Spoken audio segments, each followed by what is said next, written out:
enjoy what I do. I'm a yarn junkie. It's given me an opportunity to have sheep. It's great fun. It satisfies a lot of needs in my life. I'm always a happy person. But the thing is, for probably the first 40 years of my life, I worked horses.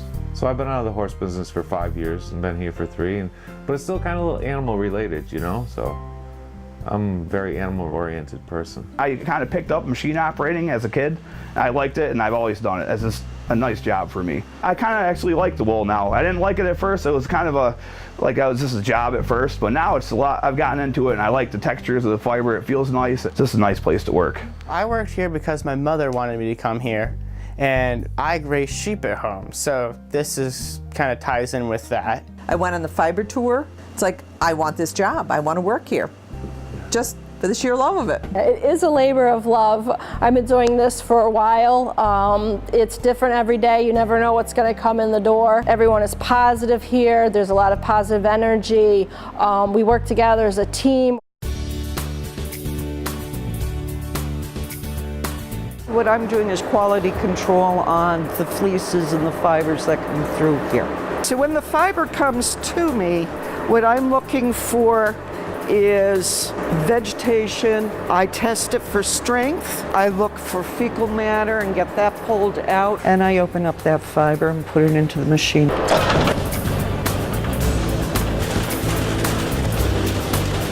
From there we take it over into the wash. We use a degreaser. It is biodegradable. By using that degreaser, what we're doing is taking the lanolin out. Once you remove that lanolin, then what you're doing is allowing that veg to come loose a lot easier.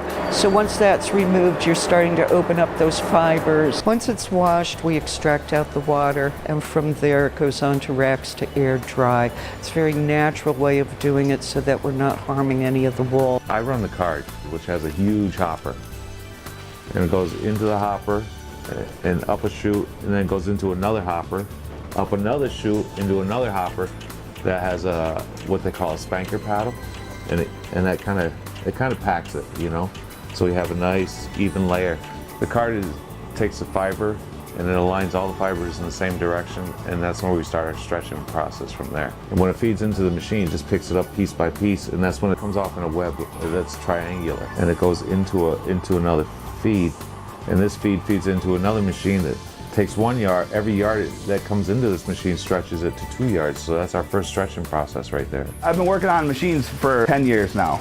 And I'm only 28 years old. It's a pin drafter machine. I get the fiber from Mike out of the card. My machine combs them and drafts them and keeps them all aligned so it's all nice and ready to spin. When we get the fiber, it takes at least sometimes 5 times, sometimes 8 times to do the blending, and then do different animals like llamas or alpaca.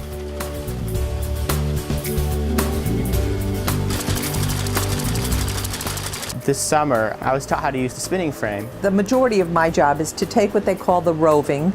It just kind of takes it up into the machine. And there's a whole bunch of rollers it comes in through, and it stretches the fiber out into a thinner, longer piece. At the final roller, there is a spinning hook that spins around and a thing that travels around the bobbin, and it pulls the yarn into it when it's made. And it makes a 1-ply piece of yarn. From there it goes into the steamer.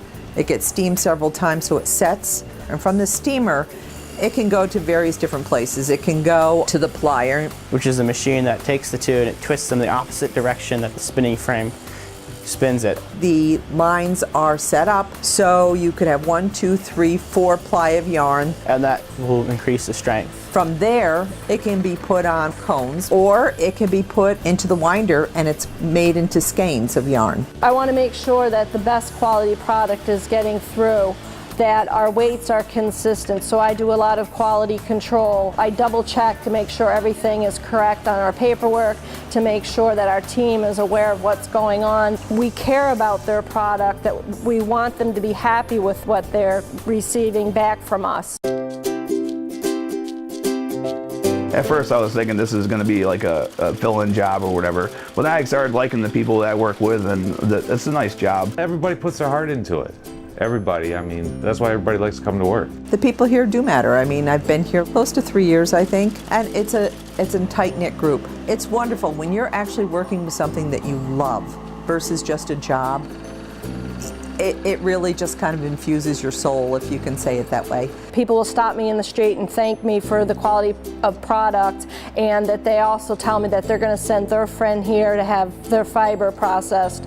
That's what I enjoy. When you see this beautiful end product and you know it's going out into the community, it makes all the difference. A lot of times there's deadlines because people need these in time for their fiber shows and sales and stuff like that.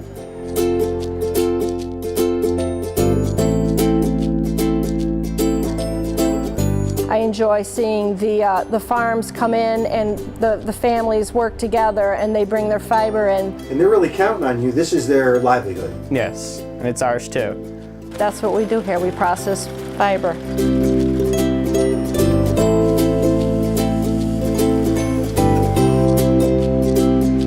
I'm Mary Jean Packer. I started Battenkill Fibers in 2009. I'm really proud of the people who work here with me, and I'm very proud of what we produce here in upstate New York. We'd love to work for you.